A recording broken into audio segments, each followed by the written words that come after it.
Discipline is easy. Contrary to popular belief, it doesn't have to be painful or uncomfortable. In fact, let's jump in to see how you can transform your approach to discipline and make it work for you instead of against you. What is discipline? Discipline is doing what you're supposed to do even if you don't want to do it. It's the ability to stay focused on your goals and take consistent action towards them, no matter how you feel in the moment. The problem with discipline is that it's often associated with pain and discomfort. Thinking about studying, exercising, and eating healthy. These activities often feel like a chore. But what if you could love to do what you know you should do? It might sound too good to be true, but it's entirely possible. It starts with the pain and pleasure principle, a concept founded by Sigmund Freud, the father of psychoanalysis. Freud believed that there are only two reasons why humans act: to avoid pain or to seek pleasure. Understanding this principle is the key to transforming your relationship with discipline. Whether we like it or not, we are emotional creatures. We use logic to justify those emotions. This isn't necessarily a bad thing. We can use this to our advantage by conditioning our minds. By changing how we link pain and pleasure, we can instantly change our behavior. Imagine associating pleasure with studying or exercising. Suddenly, these activities don't seem as daunting. So how do you switch your association with pain and pleasure? The first step is to figure out what you want to achieve in life. Let's say you want to get better grades, but find yourself sitting on the couch watching Breaking Bad in your underwear instead of studying. To get leverage on yourself, ask pain-inducing questions such as, what will it cost me if I stay on this couch and watch Breaking Bad all day? Make sure to go into detail. For example, if I stay on this couch and continue watching,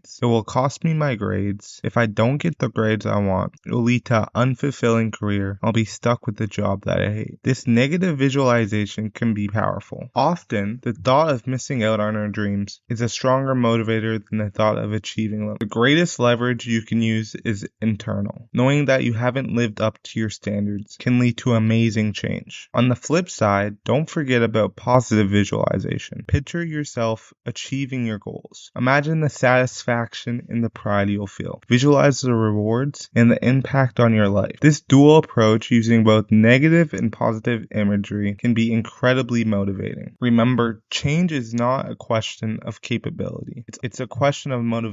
The only way we can make a lasting change is to create a sense of urgency that is intense. We need to be compelled to change our behavior now, not next week or tomorrow. Discipline doesn't have to be difficult. By understanding the pain and pleasure principle and using it to your advantage, you can rewire your brain to love the things you know you should do. Start small and stay consistent, and watch how your life transforms. Thank you for watching, and if you liked the video, make sure you subscribe.